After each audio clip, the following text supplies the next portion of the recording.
Welcome back to Inside Texas, guys. We're here for another live show. Thanks for being here. Joined top right by my guy, Pack. He's talking a lot of Exos all the time in the college football world. And my guy, Zay Collier. You see him over at Texas Sports Unfiltered. Gentlemen, how are we doing tonight? Good. What's up, fellas? How y'all doing? Hanging out, man. Feeling good. Glad to be here with you two gentlemen. Just watched, a little middle school volleyball action. We're coming off a loss, so I need to see your beautiful faces, get the vibes back up a little bit, because volleyball is kind of king in our house right now, and we live and die on every point. So glad to be talking some football with my friends.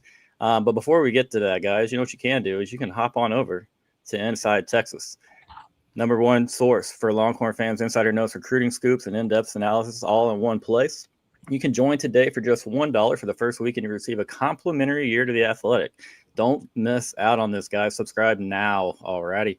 And now, guys, we're here to talk a little bit about the University of Texas hosting the UTEP Miners. Always fun when you get, the UT system schools, UT affiliate schools in your house. You know what I mean? It feels a little more friendlier than, obviously when an A&M or a TCU or anybody of that nature comes to town. When you guys see the UTEP Miners, this particular version of them, have you studied them much? What are your thoughts initially on the Miners? And that's for whoever wants that first. Pack, you got it. Yeah, so I think the first thing for me that I recognize is just their quarterback, Malachi Nelson. Obviously a 5-star recruit in 2023, transferred from USC and then has bounced around a couple of times. That's the first thing that pops up to me.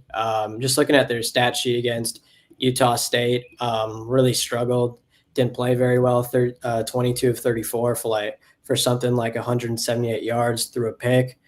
But this is a really well-coached team that you can always expect. So those are like the two things that immediately, right off the bat, pop to me about them. Well said there, Pack. What about you, Zay? Yeah, piggyback off what Pack says. Obviously, Malachi Nelson just being a guy that was supposed to be a big deal. He's supposed to be the starter at USC, which is one of the blue bloods in college football. So the mighty have fallen with him, and then going from Boise State and now to UTEP. No knock on UTEP, but we know there's a difference between the Miners and the Trojans. So just, his game and playing for Scotty Walden, who's one of the more up-and-coming coaches in college football that a lot of people speak very highly of. So, in games like this where the talent might not be there compared to Texas, you got to look at the horns of just trying to get better within themselves, not really worrying about the opponent and just trying to play clean football. But as far as UTEP goes, it shouldn't be nothing that the Horns can't handle. I expect them to cover, and I expect them to look a lot better than they have these last 2 weeks. I'm right there with you on that. I think this is a good opportunity for Texas to do exactly that. You have your best outing on a football field. It makes a lot of sense, right? When you've got a young offense that has a little bit of inexperience in certain spots and, clearly in need of game reps. And so that's what we're facing now. I do love Coach Scotty Walden, man. That is a guy that, I would play for. I would have my kids play for. You got a fun little story. You look back and, he bounced around JUCO level a little bit as a player, playing quarterback. And a little bit of the defensive side of the ball. But his last year, he plays at Sul Ross, all right? And the next season, he is the offensive coordinator at Sul Ross. Like, that's just a pretty cool little transition. You don't see that many times where you have a player on the roster, and the next year he is calling plays for his buddies who are just on that roster with him. But, yeah, I have the second year here at UTEP, coming over from Austin Peay at Southern Miss before, a quick ascension to, being a head coach. And so it's not just us here on this panel or the guys over at Inside Texas. A lot of people are very, very high on UTEP's coach. And so us three know, enjoy him while you have him, Miners. I hope he loves El Paso, but there will be a time where he gets a bigger call, and it probably won't be too far down the road. So, but with that being said, I know he's solely focused on this year's UTEP Miner football team. And it is crazy to see him, Malachi Nelson. He's to me, he's almost Nico Iamaleava before Nico Iamaleava. He is the guy that came in, a lot of NIL rumors, not sure exactly what those figures were like. It just didn't work out. And now you see him again finding a different uniform to put on Saturdays. But, obviously not worried about a loss. But, Pack, when it comes to, UTEP, do you see Malachi Nelson, another opportunity for Texas to really turn the football over again for this defense? Yeah, that was the primary thought when I was looking into this game, it's a massive opportunity for Texas to get turnovers. It's a really good opportunity for our corners and our nickels and our safeties to get comfortable with the ball in the air. He's not going to be afraid to throw it. He's not going to be afraid to throw it into tight coverage. I think it'll really test the ball skills of our corners and our nickels. And to me, I think that's a really good learning opportunity, especially when at the start of November, you face a guy who's going to throw a lot of deep balls in DJ Lagway. This is one of those games that's really good prep for your secondary in terms of how are you able to track the football? How's your technique? Are you doing a good job of staying square? Are you doing a good job with not getting too wide in your base? Are your eyes in the right spot? All those things. So for me, I think it's a really good opportunity just for the DBs to continue to improve and get ready for things that they're going to see in the SEC. I think that's really well put. What about you, Zay? First thing that you want to see on the football field Saturday, whether it be the offensive side of the football or the defensive side of the football, what jumps out to you? What's a must that we need to see?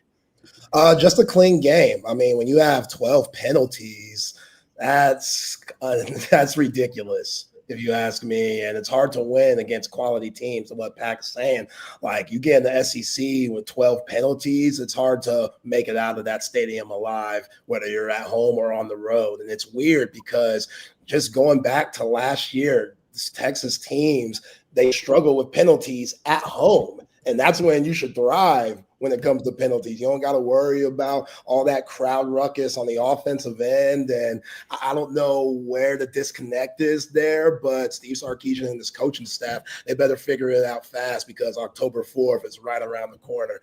And when you go up to the Swamp, I know Florida lost to South Florida, but that's still going to be a very hostile, hectic environment. So you want to be more buttoned up, get Ryan Wingo and Colin Simmons going, both the number ones, ironically, for this Texas football team. Both guys seem to be pressing, which that makes sense. I mean, a lot of expectation. Colin Simmons, he went out before the season and said, I'm trying to break the sack record at Texas. That's 22, bro. That's a lot. So, he posted on his Instagram yesterday, patience with his pictures and stuff. And I think he understands that with the attention that he's getting because he's such a dynamic player, it's going to take time, which should allow the other 10 players on that defense to eat greedy because Colin Simmons, he can disrupt the game. So I want to see him play cleaner football. Ryan Wingo, same thing. Just those drops. I feel like Arch is trying to force it to him. Now you're probably without DeAndre Moore because he's on concussion protocol. You don't have Contrevious Wisner. So I'm looking for guys to step up and fill in for those leaders that won't be available this Saturday. Really well said, man. I mean, you touched on a really big issue. You cannot be a championship caliber football team, not in the Southeastern Conference, probably not even in the Big 12 Conference. If you're out there averaging the type of penalty yardage that Texas is through 2 weeks, and especially last week, 12 penalties is very, very ugly.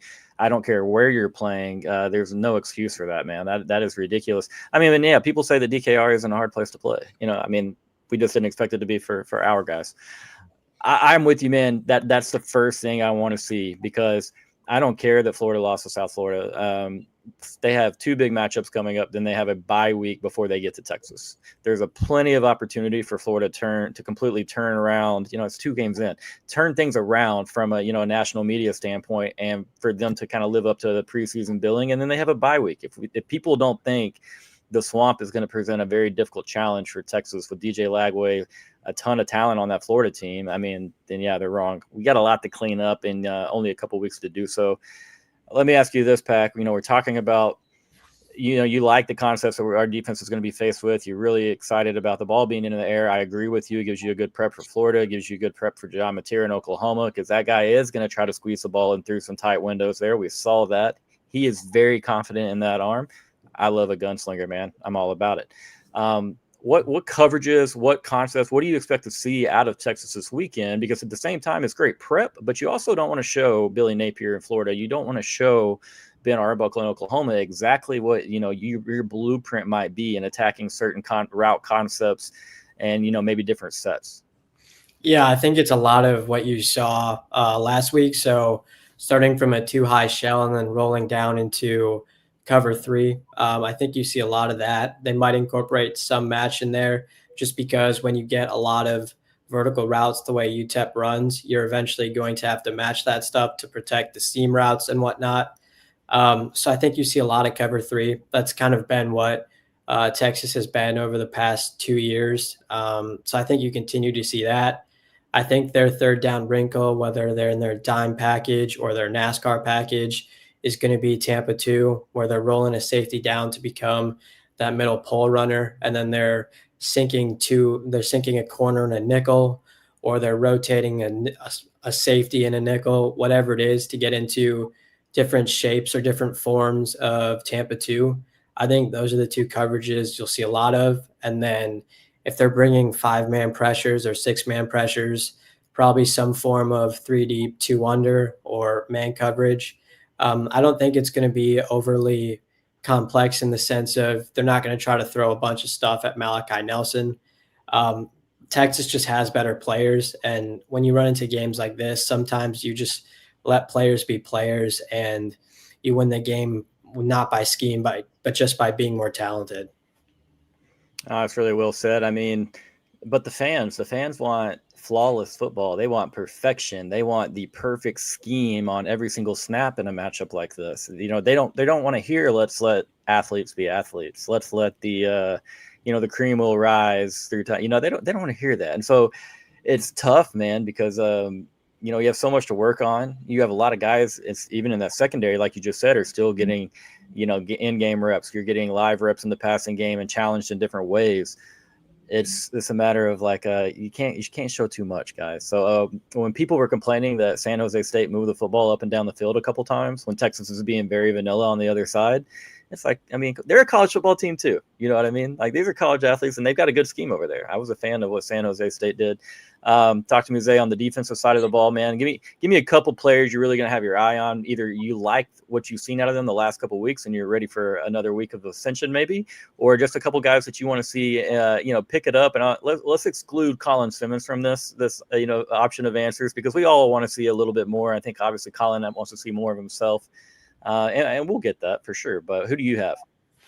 I think Ty Anthony Smith is a gamer, man. That dude, for somebody that's undersized, just his aggressiveness and playing violent like that, him stripping the ball for that forced fumble was ridiculous. Like, I know Mookie Taft played a big part of that, fumble, but him snatching the ball and rolling over with it, like, in Pete Kwiatkowski and Steve Sarkisian, they made that a point of emphasis after the Ohio State game. As good as they were defensively against the Buckeyes, this team, they pride themselves on turnovers and forcing them. And you saw with Ant Hill punching someone in the face like freaking Sugar Shane Mosley, like, you saw that violent and that just knowing we got to get the ball back and give the offense as much opportunity as possible, because the offense is a work in progress and they need those reps. So as good as Anthony Hill, Leonga Lafau, Trey Moore, the way they move him all over the place, sometimes they got a linebacker, sometimes they got him on the line, just the versatility of this Texas defense. Even with those guys, it's still hard to take Ty Anthony Smith off the field, and I think he's only going to get better. That linebacker room, I didn't think they would be this deep, but in 2 games, they're really showing their strength, and Ty Anthony Smith is just a real fun player to watch, and I like to see what he's continuing to do for this 2025 Texas Longhorn football team. Hey, man, Ty has always been a guy that was like, it's only a matter of time, right? Like, it's going to come on. He's a tremendous athlete. He got great instincts for the game. Shout out small town East Texas kid, similar minded like me, over there in Jasper, Texas. Obviously, they put out football players for a long time over there, but it's crazy, man. As you think about camp, and you had to think, like, obviously Ty's probably been playing some pretty damn good football for a while, right? And a lot of people thought, hey, maybe there's a chance that he wins that starting job over Leona Lafau. And Leona was like, hold on a minute, man. Like, I gotta say in this too. And those two, in the way that they are obviously, in my opinion, making each other, it's just iron sharpening iron. They're pushing each other, one another. And it's not just those two in that linebacker room, as you mentioned, Zay. There's a lot of dogs in that room, brother. There's depth. You've got guys that, if you went around, I mean, they're starting at 95+% of college football programs across the country, any of the 4, between Ty and Leona and Trey. Like, I mean, you got dogs and you got versatility. You can do a lot of different things. Obviously, you'll talk about some of the different packages the Pack was getting into and what you can do with that. I mean, sometimes it's tough. I mean, as a DC, it's like, man, I mean, we could probably be really simple and that could work. We could probably be really exotic and that would work. But again, that's not really PK's thing. And I'm with you, man. That's a guy that how do you keep him off the football field? Pack, for you, defensive side of the ball, a couple guys that you really want to see step up and continue to play well, or step up, maybe have their first real big game of the 2025 season. LaFau, I know Zay mentioned Ty Anthony. I thought the past 2 weeks, both of those linebackers have played really, really well, whether it's through fitting the run, reading blocks the right way, getting off of blocks, fitting the right gaps. I thought the linebackers have done a tremendous job, so just want to keep seeing that. Continue to see Grayson Littleton look like a stud. He's looked really good in both of the first 2 games, and then maybe a pick or two for Malik Muhammad or Mookie Taff. This feels like one of those games where Malachi Nelson won't care who he's thrown against. Maybe he tests Malik and he gets a pick or two. Same thing with Mookie. So those are 2 guys I want to see have a big game as well. Well said, man. Guys that have played well, and we've seen them play really well in their Texas time. But as far as the 2025 name or 2025 season, you haven't really seen them have that moment. Really, kind of just announce themselves like, "Hey, I'm still here."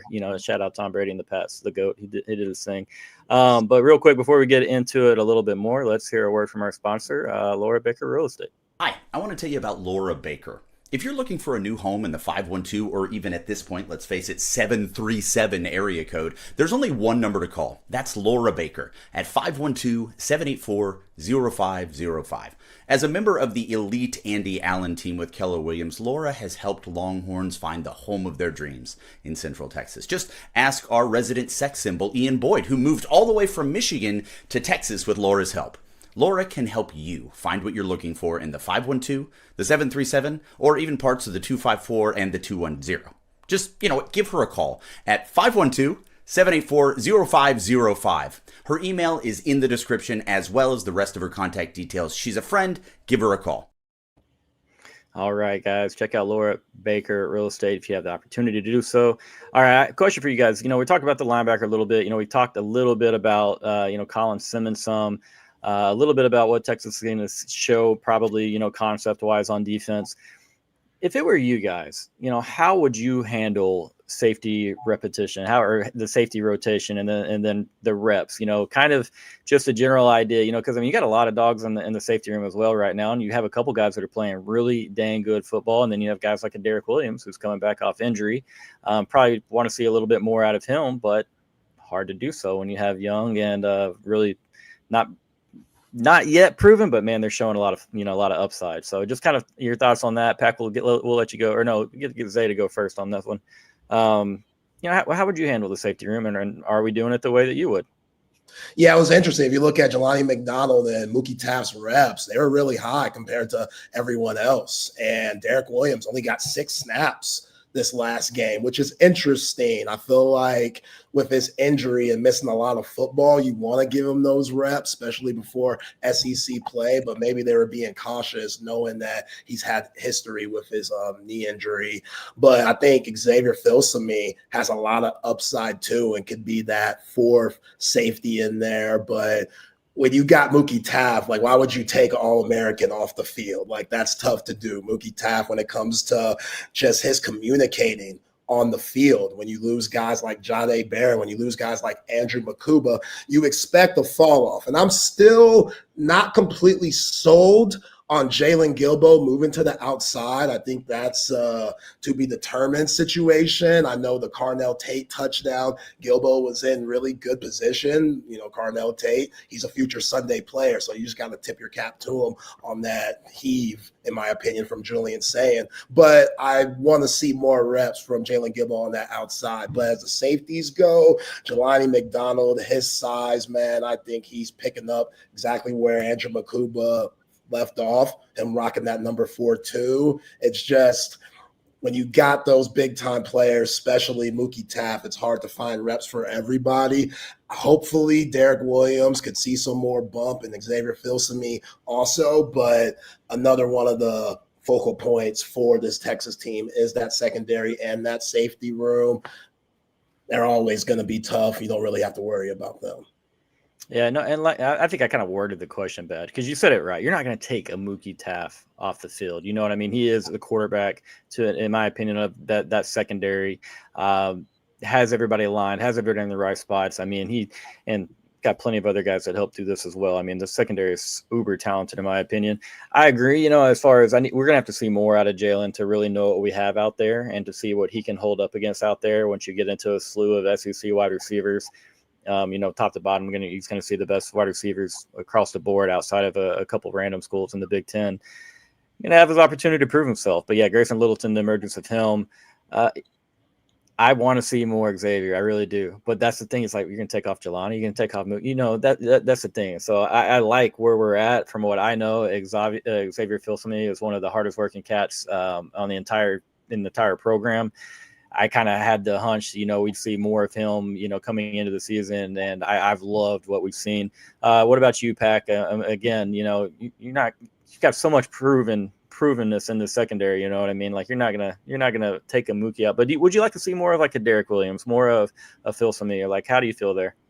Yeah, especially for a guy like Derek Williams, you do hope to see that snap count really raise this week, just because you know he's going to be a big part of the safety rotation during SEC play. That's someone that you're going to have to rely on, just because you want to have reliable depth there. So, I mean, ideally, the game's over in the first half, and you can get Derek some snaps, you can get Xavier some snaps, you can get JJR some snaps, and maybe even Jonah Williams some snaps, because, again, just getting these guys reps is super important. That's like the best way to get development, to get better, is to go out there and see some reps. So that would be ideal. And that doesn't just go for the safety room. I think you can say that for the linebackers too. Letting Bo Barnes get some snaps there, getting guys like Justice Terry, Myron Charles, Lance Jackson, Kobe Black, Cade Phillips, all these different guys. You just want to have as much depth as you can, and you want to have playable depth. You want to have winnable depth, not just we have a bunch of guys in our two deep that we can play. You want them to be winnable football players. And to me, you only get that by actually playing them and seeing what do they look like when the bullets are flying. Yeah. And people forget Derek Williams was starting over Andrew Makuba in that Michigan game. And Andrew Makuba was one of the best safeties in all of college football. He's starting now for the Eagles. Like, yeah, exactly. Derek is. Yeah, the dude, Andrew Makuba, is the real deal, 512's own. So Derek Williams, I expect him to really come along. But, yeah, it was a little odd just seeing the 6 snaps. Hopefully the injuries is fine and he's not dealing with anything that's nagging, because you don't want that. The Longhorns are already dealing with some nagging injuries, Travion Wisner, Emmett Mosley, you know, DeAndre Moore. But Derek Williams, when healthy, he could be one of those ones. I mean, you don't get the Raptor nickname coming out of the boot, you know, for no reason. You know what I'm saying? That's he was part of Arch Madness. You know what I mean? There's a soft spot in my heart for Derek Williams because he committed to a program that wasn't super strong. You know what I mean? Like he was part of the Arch effect. I want to see him fully healthy. And again, I know that the competition in that room is pretty tough, man. And so, yeah, that's the only thing for me is like, he's got the talent. So it's either one, you know, hopefully it's not the case, but you know, he's just got a nagging injury. It's not 100% yet. Or 2, maybe he just doesn't have the juice back yet. You know, it's not fully there yet. And maybe those game reps is what he needs. Maybe they're just working his body into what they think is more game ready shape. I honestly do not have the details there. Again, I'd love to see a little more Derek though. That's my guy. Talking about the defensive line, you know, you're going to be without Alex January again. But what are y'all's thoughts on the overall defensive line's play through the first 2 weeks? You know, I didn't think that last week they were quite as good as they were in the opener, but again, it's going to happen. You have a big season opener like that. You know, I'm not saying you want to see it go have a letdown moment, but we're just a little sluggish in spots. But through 2 weeks, just kind of give me a grade on the D line as a whole, if you would.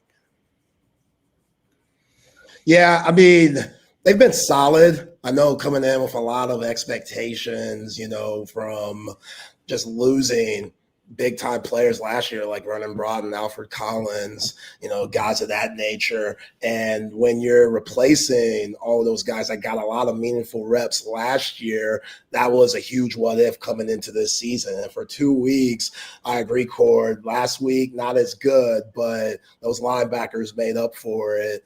This week, you just want to see, progression. You just want to see guys getting better, just like everybody else. But Murad Watson, he has a ton of upside. Think about Travis Shaw, Harold Canoe, Alex January, he needs to get back, but they got guys. You just want to see better competition against them, and we don't know still, but they held their own against C.J. Donaldson and Ohio State running attack. So I feel good about the defensive line, feel great about the edge rushers. Like when Colin Simmons is struggling the most, I think that says a lot in a way that you just have so many guys like Zena.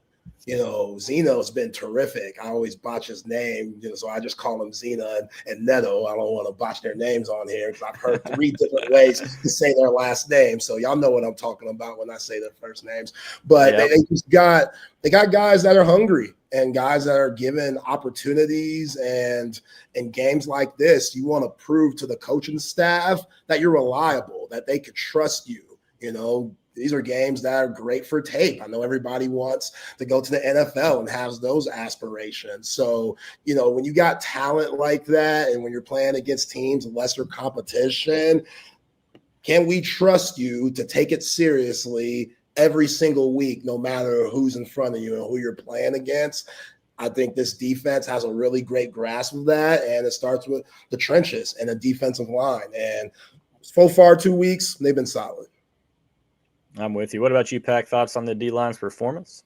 I think Zay said it really well. I thought they looked really good week 1. I think that some of the pass rush stuff, I think you kind of have to take into consideration how much quick game Ohio State was running. It was a lot of 3-step and the ball is out. There wasn't a ton of opportunity for guys like Colin Simmons or Brad Spence, Trey Moore, you name it. There wasn't a lot of opportunity to just straight up rush the passer. I thought the pass rush was better against San Jose State. Now, granted, it's San Jose State. So I think it's kind of what Zay said. You just want to continue to see progress. You want to see a little bit more consistency. You want to see guys making sure that they're getting off blocks. They're strike, peeking, and shedding. They're doing a good job with being physical at the point of attack. So I think Zay said it really well. I can't really give it a grade right now just because there's just so many different moving parts right now, I think, and it's still so incomplete to me. There's so many things that I think are going to get better. And I think by the time SEC play comes, I think this will be a really big strength for this room, especially with how they stopped the run week 1 against a really good Ohio State offensive line. I think you said it really well. Both of you gentlemen did, but the Ohio State quick stuff, not only is that affecting your pass rush, and obviously you don't have near the time to get to it as you might with a Florida and a DJ Lagway, who is going to hold the ball for a second longer and let these routes develop downfield, just a different type of attack.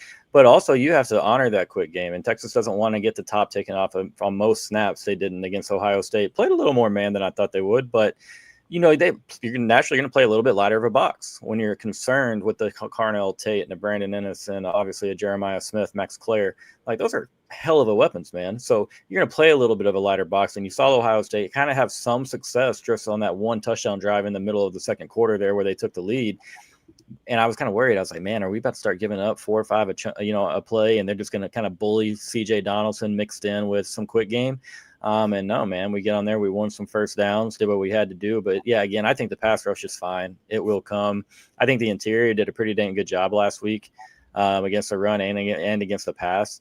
And, again, that's the type of system that we saw from San Jose State, where it's like as long as we weren't giving up 5-6 yards of carry, like, they were really never going to move the football. Like, they don't have the patience to sit there and run the ball. They want to throw it around. And so as long as on first downs, we could limit them a little bit. That always was going our way. Not concerned about the defensive line at all. Honestly, I love the depth there. And I think, again, it will continue to develop. got to see Alex January though back though. I mean, that's a guy in my opinion who's going to be big time in the fold. Yeah. Need to see him get those reps, build up the you're get in end game shape, man.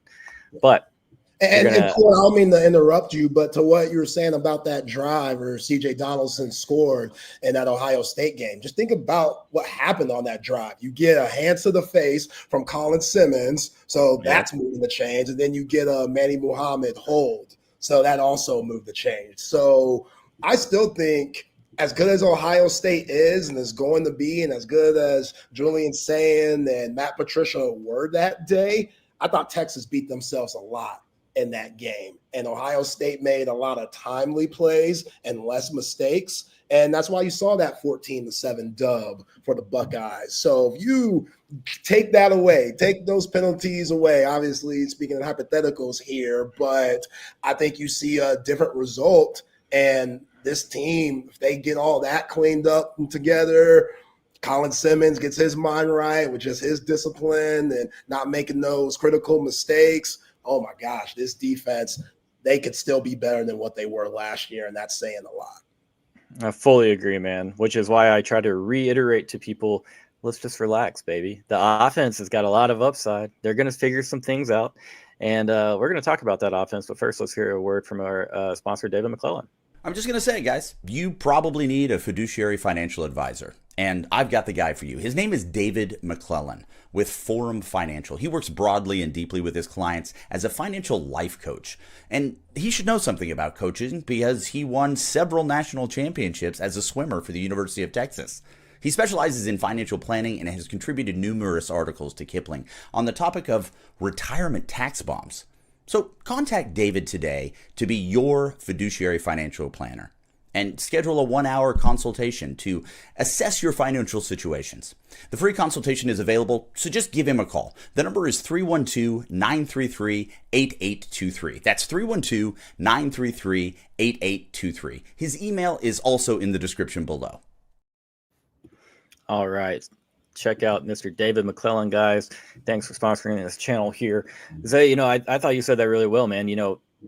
Texas is not going to be a defense that people move the football on consistently. Teams might catch us on a play here or there, a chunk play. Sustaining drives is not the way to go against Texas. Now, on the other hand, it seems to me like a lot of these defenses that Texas sees, they're going to try to force Arch Manning to sustain drives. They're going to try to force the Texas offense to play clean football on the offensive line without pre-snap penalties. Not going to be a lot of deep shots, in my opinion, that are just wide running open like we've seen, with Sarkisian and his slew of receivers at Alabama that year. You know what I mean? Because I just don't think we have the offensive line or the ground game for that yet. So does Texas clean up penalties? Hopefully. Do we run the ball a little bit better? Hopefully. But let's talk about the offensive line because that goes hand in hand with the ground game. So before we get into the running back room and have a look, get some opinions and thoughts there. With the offensive line, did you expect it to kind of, I kind of expected the pre-snap penalties because that's like a Kyle Flood thing. It just kind of seems like it's going to go hand in hand. We had it with the experience we had last year. I didn't really expect that to go away. But I will say there are some guys that are having really dang good reps. And then literally 35 seconds later, it is like, that is a different cat that was playing on the field the snap before and in that same jersey. There is upside there. Just need more consistency. In regards to the O-line pack, what are your overall thoughts? Feel free to touch on whoever you'd like. And are there any concepts that you think in the ground game, really fits this team that you've seen through 2 weeks? Yeah, I think it's going to be a similar message to what I've been preaching with Arch. I think you just got to have patience. This is in terms of guys starting. It's still a fairly new room. Stroh hasn't played a lot. Hudson is now in his third start at center. Obviously, DJ Campbell's played a while, but then Brendan Baker hasn't played a lot. So I think you just have to be a little bit patient, knowing that as these guys get more reps, as they become more comfortable with each other, I think you see a lot of those issues start to go away, especially in the run game when they start to learn and they start to get a better feel for how to combo blocks together, knowing when to get off a block and move up to the second level, knowing when I need to log block because my teammate's not going to get there. I think that's kind of something that just comes with reps, comes with game experience. So I'm not super worried going long term. I've been a fan of the fact that we're staying more so with inside zone. I just think, and I've said this for a while now, I think outside zone becomes really easy to defend if you're facing a team with really good linebackers because you make everything about playing downhill and getting vertical to cut off the ball. Whereas inside zone, it's a lot more about you got to read keys as a linebacker. You got to make sure that you're not looking into the wrong gap, or else you're going to get reached by a guard, and now it's going for 5 to 10 yards. So for me, I'm a big fan of inside zone. I think it fits really well with the backs we have as well. I think I'd like to see a little bit more gap scheme, whether that's counter, power, toss sweep. Just get guys in space when we can as a nice toss up, as a nice change up. But I've been pleasantly surprised thus far, especially now. Again, this isn't from San Jose State, but I thought we ran the ball really well against Ohio State. I thought we consistently created push. And for me, that was something I was super nervous about. And for them to do that against, again, a very good defensive line from Ohio State, I think that shows you that at some point, this is going to be a really good ground game. And that only spells really good things for Arch because that'll take off a lot off his plate. And I think that's another thing that I'm really looking forward to. Yeah, I think it's really well said, dude. I want to see more counter. I thought we blocked counter a heck of a lot better against Ohio State than I anticipated. I honestly didn't anticipate a lot of us lining up in 12 under center and running counter. And I was like, whoa, wait, it wasn't always blocked perfectly, but I mean, we seem to have more production there, at least in the Ohio State game, with the counter and the gap stuff. But yeah, I'm with you, man. I need to see some type of identity established, on the ground. And I think, that's the bread and butter has always been inside zone for Kyle Flood and Sarkisian mixed with some duo. What about you, Zay? As far as the offensive line goes, is this about on par for what you expected? Are you happy with what you've seen? And who kind of needs to maybe take a step up if you're picking anybody there? If I had to do a grade 1 out of 10, I'd give them a 5. At the moment, I thought against Ohio State, they did a lot of good things. And just to piggyback off what Pat said about outside zone stuff in the linebacker, games where Texas struggled the most last season, you played the best linebacker groups in Georgia and Ohio State, and we saw that 1 point something yards per game average, and they really made Texas one-dimensional. So coming into this year, when you're doing more gap stuff, more counter stuff, which fits with this offensive line, because I think even though they lack the experience in the 2024 squad, this offensive line is more athletic. You think about Neto, think about DJ Campbell, Brandon Baker, Gooseby, Connor Stroh. He's been a pleasant surprise being thrown into the mix, and him and Neto are mixing when it comes to reps and stuff. But I think, when you got guys that have the athleticism to be able to pull and get those blocks, it's still a work in progress. I think the communication, that's what I'm the most nervous about, because the play that sticks out the most is last play against Ohio State, 4th and 3. CJ Hicks comes off the edge completely untouched. Brandon Baker had no clue what was going on. And that's just a communication there, whether it's that pre-snap read from Arch Manning identifying that and making sure that block's going to be there, or just DJ Campbell and Brandon Baker, their communication being money. And I thought DJ Campbell's best year was probably 2023, where he had Christian Jones at that right tackle spot, because Christian Jones, his communication was money, and he really helped DJ Campbell out. Last year, Cam Williams, not so much. Even though Cam Williams, the measurements are there, the body looks great, he's a get off the bus type of cat.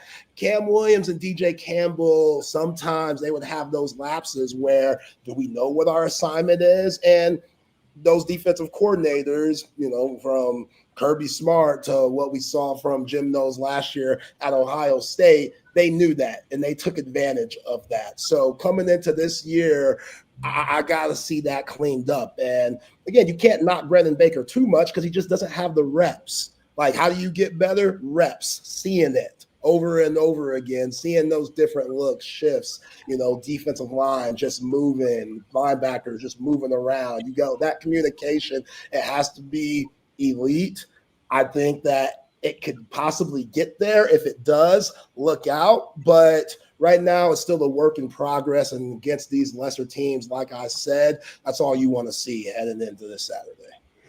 Yeah, man, I definitely going to have a close eye on my guy Brandon Baker over there, right tackle this weekend.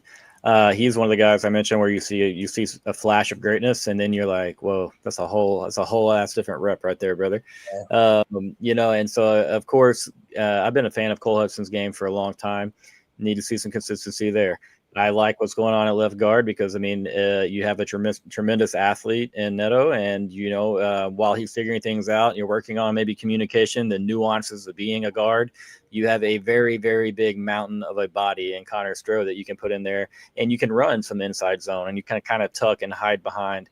But I would like to see him mash a guy or two. Let's be real, man. Like, let's go ahead and grown man a couple folk out there on Saturday. With all due respect to some UTEP minors, let's punish some guys. Obviously Gooseby is, he's doing his thing. He's going to lead this offensive line. Just super impressive, to think about the middle of the season last year. You're kind of thinking like, hey, you start looking ahead to 2025 and the offensive line, left tackle, it's like, do we have an answer? Hey, we got a dang good answer for you. And so happy to see that progression. Happy to see, it carry over into this season. But again, I will say last week I was of the mindset like, hey, I want to see Arch get more comfortable. I want us to let him throw it until early in the fourth quarter. Rarely does what I want actually, come into fruition. But hey, early in that game, unfortunately for the Horns and the people that might have taken on the cover, myself included, we had Arch out there still throwing the football around a little bit. So I liked that we were going to maybe just get those game reps. Hopefully that slows his, whole body process down from mental to physical, to slow everything down a little bit. Because again, I'm reiterating, I think the issue with Ohio State just way too sped up mentally and then mechanically as well, of course. Let's talk about the running back room for a little bit, guys. Obviously, we saw some Christian Clark. Zay, I don't know if you ever see me, but I'm screaming my love for Christian Clark 24/7 from the dang mountaintops, dude. Love Christian Clark. Loved him since he was at Mountain Point. Brother was dancing a little bit. All right, like a little bit, just a little indecisive at times. Zay, I'll let you go first on this. Obviously, we won't see Trey Wisner. What would you like to see the running back split look like this weekend between Jared Gibson, Cedric Baxter, Christian Clark, and we're even hearing a little bit about James Simon? Yeah, and Christian Clark, you would expect that. I'm sure he had some early game jitters because him tearing his Achilles last year. Now you feel like you're healthy, you feel like you're good, but you just never know. And Christian Clark, I think he has a lot of upside. I think it's just going to take a little bit because he's a freshman. You know what I'm saying? Even though he's been a year in the program, he hasn't played very much. I was shocked to see him on the field before Jarrett Gibson. And then when Jarrett Gibson fumbled, I was like, okay, that's why he's behind Christian Clark. And Sark was really empathetic towards him, saying that he hated Jarrett Gibson fumble because he's been busting his ass all offseason. And that's a guy that they call Baby Rhino, who – at this point last year was leading the team in rushing, ironically, over Jaden Blue and Travian Wisner. So I hope Jared Gibson could get some more reps to get that confidence back. But I think this is a huge week for CJ Baxter, until Travian Wisner gets back. Hey, let CJ Baxter get busy. Like, give him those reps, man, and we talk gap scheme and counter stuff. That's what CJ Baxter did in high school. And he's still figuring out with the LCL and PCL recovery. He's still trying to get back into that football mode. And I think he's done a hell of a job, all things considered, and everything that's asked for him. Had some solid runs, and they owe him a touchdown because that one got called back last week, and then they ended up in the Jack Indries touchdown. But this running back room, I know that, explosiveness, that's a concern. Like, they don't have that Jaden Blue guy as of right now. Maybe Christian Clark or James Simon could turn into that. But, Travian Wisner, CJ Baxter, they're not your home run guys. So that's one thing with this team I worry about a little bit. Can Ryan Niblett maybe be that gadget guy, that Keelan Robinson type that, you could put in the backfield and do some things with his versatility? That's to be determined also. But this running back room, I think they're steady. I think they're solid. It's just the explosive plays in the future. I don't know how much we're going to see of those, and that might be a problem down the line. It's tough, man, because I fully agree with you. The explosiveness, the home run hitter, we've had them forever at Texas. The first running back that I ever watched at Texas was Ricky. And then I watched Naseti B. And then I'm watching Jamal. And, the list goes on and on. We don't have that. And we are going to need multiple guys to step up. We are going to need 3, maybe 4 bodies. We need Jarrett Gibson to protect the football because he runs well. He's got good vision. I think he has better vision than Cedric Baxter, even, to be honest. We need to see a little more explosiveness out of Cedric. And again, he's coming off an injury. He looked, in my opinion, a little more explosive week 2 compared to week 1. But does he continue to climb? Does he continue to look more comfortable? Pac, what about you? Is there somebody that you'd like to see more this Saturday than the others? Just kind of what are you expecting there out of that room? I'd like to see a little bit more of Christian Clark, just because I think Zay brought up a really good point that there's not a lot of explosiveness in the room. And I think he's the one guy that can kind of provide that for you. As well as I do, really twitchy. His ability to jump cut and change direction is really, really unmatched. So for that reason, I'd like to see a little bit more Christian Clark just to get him more comfortable running behind that O-line. Try to get him working a little bit more north and south instead of east and west. Because I think if you have one in the room, he's probably the home run hitter. And then continuing to get carries for Cedric Baxter, just making sure that he's touching the ball, being comfortable getting hit. I think it's never a bad thing. And then you'd like to see Jarrett Gibson just hold on to the football because he looked really good when he was holding on to it last Saturday. Obviously, that's a big concern, and that's one of those things that, unfortunately, once you get a reputation for it, it's really hard to get rid of it. It's really hard for a coaching staff to trust you when you fumbled the ball as many times as he has. But you'd like to see him slowly start to work towards remedying that. A clean Saturday would be really helpful, especially because if you can put out 4 backs out there, I think you really become really dangerous. You can do a lot of different things. You pose a lot of threats to defenses. So those are the 3 guys. I'm excited to watch all 3, honestly. I'm with you, man. I would love to see primarily Cedric Baxter here in the first half, sprinkle in some Jarrett, some Christian. And then in the second half, I would really love to see us get Christian Clark and Jarrett Gibson in on more passing downs. Well, let's see what they're all about in pass protection. Let's go ahead and work that out. I don't want defensive coordinators thinking, Texas is 70-30 to run the football here with Jarrett Gibson in the game. And I feel like most times when Jarrett Gibson's in the game, we've been giving him the football. Again, that's what happens when you blow teams out. You get late into the game, even if the blowout isn't necessarily the way you wanted it to look.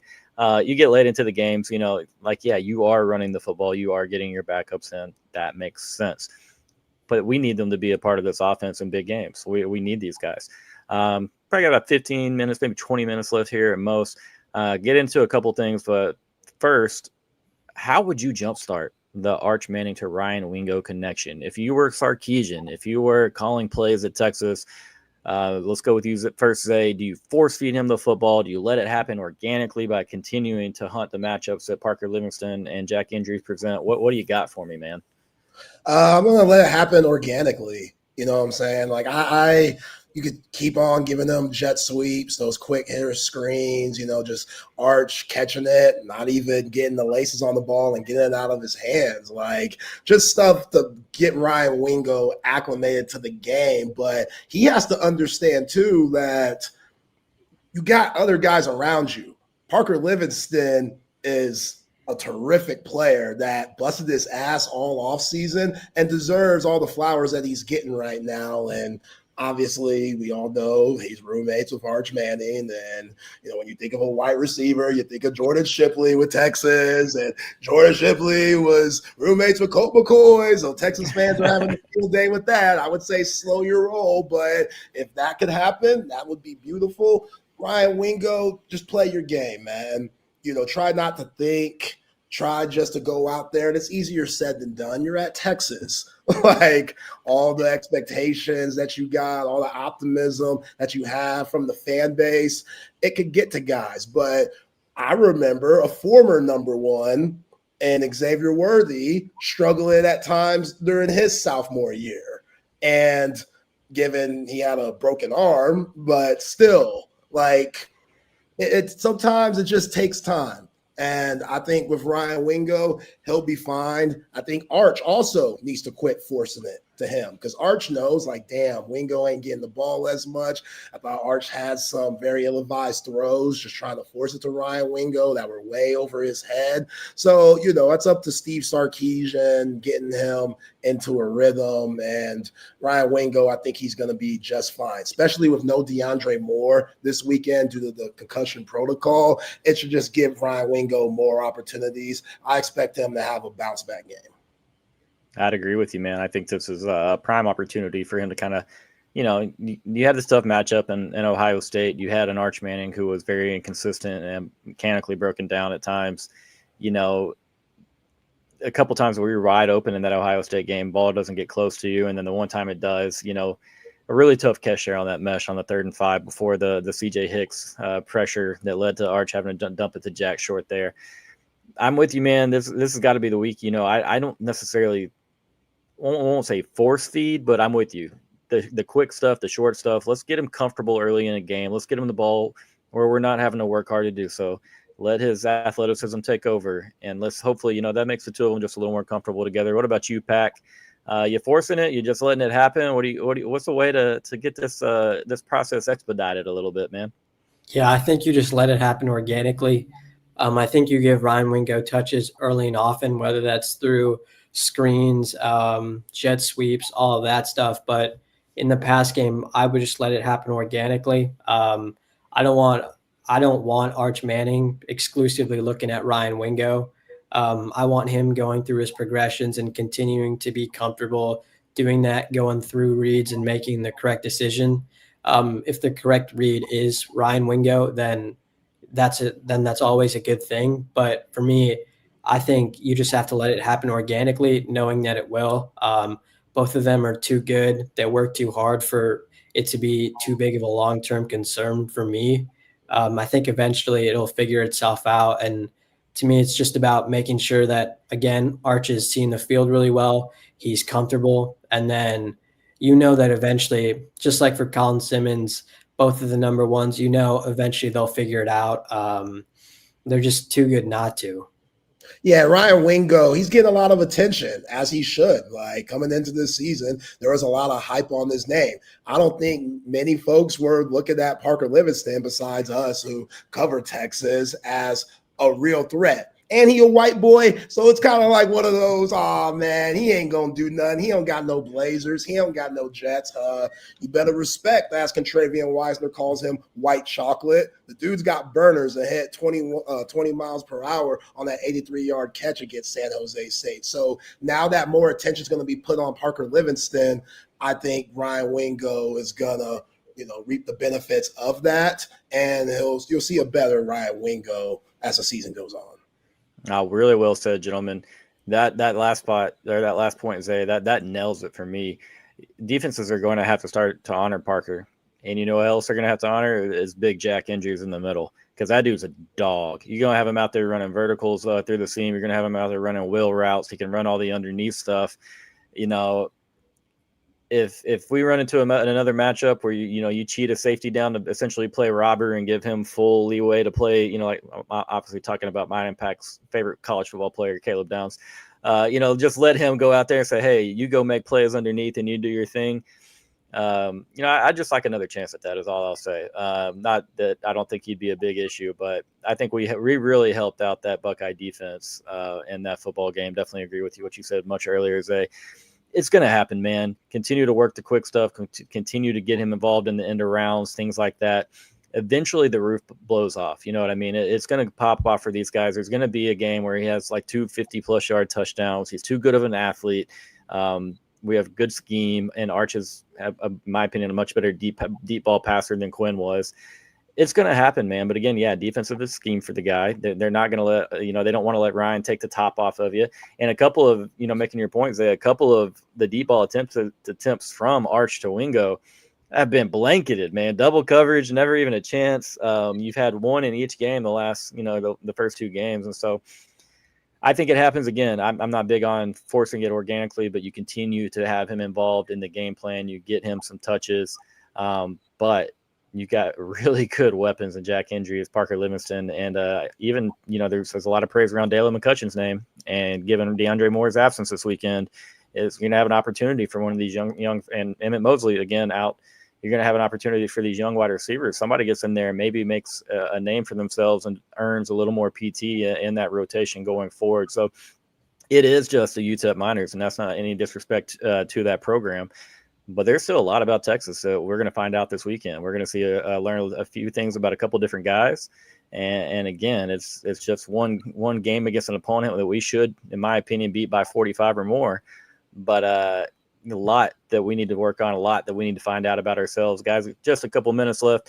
Ask you for one thing: give me a game ball, offense and defense. I'm going to go ahead and humble myself a little bit. All right, guys. Last week I said Christian Clark was going for 77 yards and 2 touchdowns. And so that was my game ball.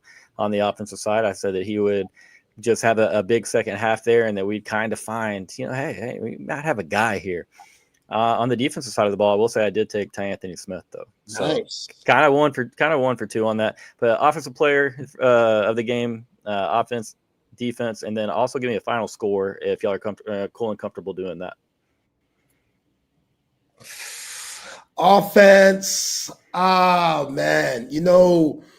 With the wide receiver situation, you're down DeAndre Moore. We saw a lot of tight ends this past weekend, a lot of 12 personnel. At one point, we saw like 14 personnel. They have 4 tight ends out there. And when you got such a versatile group with injuries and Winston, Washington, Spencer Shannon, I think you're going to see more of 2 tight end sets as the year goes on. I think Jordan Washington is going to have a big game. I'm going to, come out of left field with this one. I think that. I think he had a nice catch last weekend. I know he missed a couple of assignments blocking and almost got Arch Manning just completely wiped out on that almost fumble. But he also had some good moments blocking too on that Jack Hendries touchdown that took forever to develop. Jordan Washington had a big time block there. So I think they can involve them in the passing game. I heard Sark talk about, when he mentioned explosive plays this week in his presser, he said, we could get them for our tight ends too. We saw Amari Winston get one. We saw Jordan Washington get one. So even though Jack Hendries is the man, I agree with you there, Cord.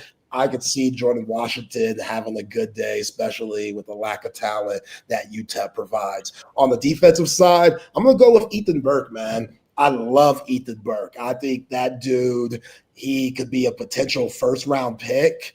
I think the measurements are there. I think just his will is there. His motor is there. Like, this is a guy that's been, compared to Aiden Hutchinson. So I don't know if he can quite be that. That's a lot to say on a guy, but Ethan Burke is a terrific player, and I think a lot of people are going to know his name as the year goes on. I could see him having a big one here with maybe a strip sack fumble or, something like that where he turns the ball over for this Texas defense.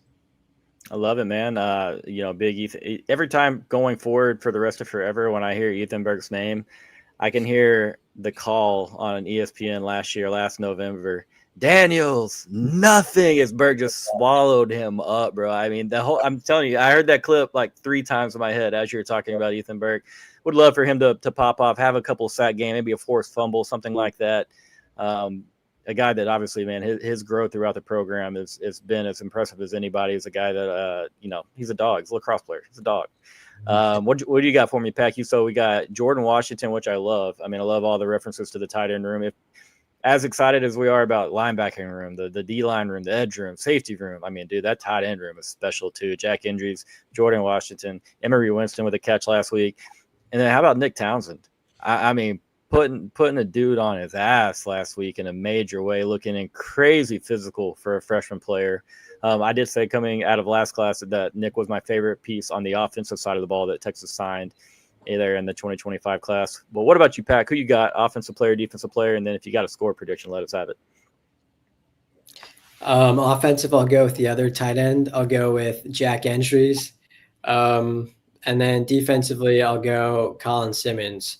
I think this is the game he's going to put it together, have a really good game. I think he knows not to press, and I think you'll see that show up. And then I'll go 52-10. Yeah, I'll go 45-10. 45-10, 52-10. So we got one cover. We got one no cover. Jack Entries. Who'd you say on the defensive side? Colin Simmons. Okay. Let's see here. You know what? I mean, it's technically, I guess I could say it is broke, so I need to fix it. I'm going back to Christian Clark. All right. He's getting back in he's getting in the end zone twice. I'm riding the Christian Clark train, baby. I'm here all aboard.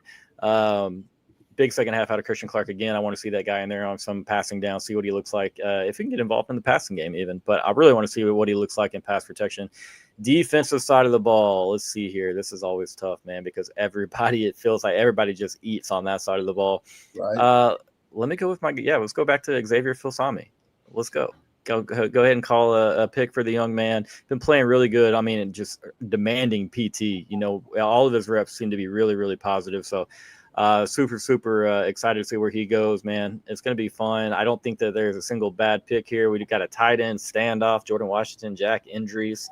But I hate to break it to you guys. It's Christian Clark's game ball. It always was. That dude's getting in the end zone. All right. I would love to see it.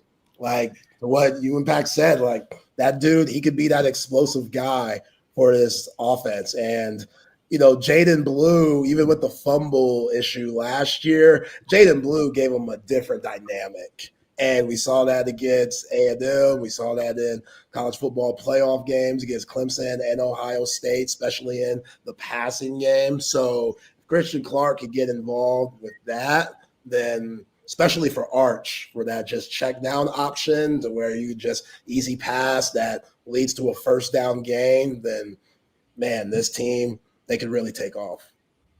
I'm with you there. I mean, a lot of people were hard on Jaden for the fumbles, man, and I get it. You can't coach speed, brother. Like that or you can't teach speed. That is next level explosion that he had, the type of get up that I mean, you saw what he did to Ohio State just running routes in the flats. You know what I mean? And I mean that is enough sometimes with that type of athlete. And so you're talking about a defense. Every time they see 2-3 on the field, it's like, you know, we have to pay a lot of attention here because he's the type that he can get it and he can house it just like that. And so, yeah, I mean, I'm fully with you, man. We saw every Texas back for the last handful of years, you know, be pretty dang involved in the passing game. Maybe we see that this weekend out of the Texas backs. Again, when Trey Wisner comes back into the fold, you'll see more of that. Trey does pretty well there. So, gentlemen, thank you for joining me. Anything that you'd like to bring up or cover before I let you get out of here? I am nervous about Contravian Wisner's injury. That just makes me nervous, especially for running backs. The volume that they get, you're getting hit every single time, basically. You know, that because they need Contravian Wisner to be healthy if they want to accomplish the goals that they set out before the season. You know, I think he could be the best player on that offense. And once SEC play starts, you're definitely going to need number 5. So that worries me a little bit. I think, you know, they're just taking, you know, precautionary reasons because why would you use them in a game like UTEP or even Sam Houston next week? But if he's still dealing with this injury going into SEC play, that could be real troublesome for this Texas team. They need Contravian Wisner. So that's all I got to say before I'm out of here. Anything for you, Pac-Man? No, I think Zay said it well.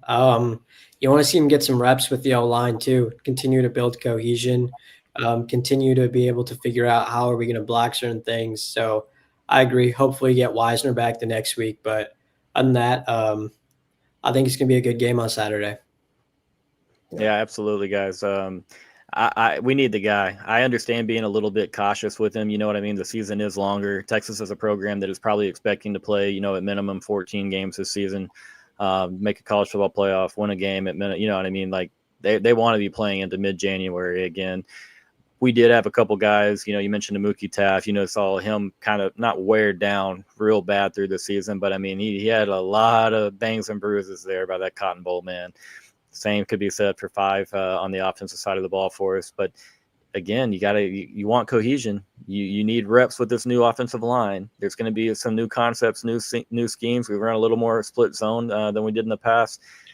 You got to see them out there. So I'm with you guys. Of course, you want to see all the guys healthy and going at it, but at the same time, you wonder, like, I'm not saying he's not hurt, but they might be waiting till he's 105% healthy, because they do have backs that they really do need to work into the fold, people that they need to get reps. And again, got a luxury of resting Trey when you have some of these young guys that are really, really talented and you just want to see how they work out. But gentlemen, thanks a lot for being here, guys. Appreciate all of y'all that are watching. If you haven't done so yet, please like the video, subscribe here to the channel, and tell a friend to tell a friend, man. We'll get these guys back on here and talk some more Texas football down the line. But again, thank you for y'all joining me tonight, gentlemen.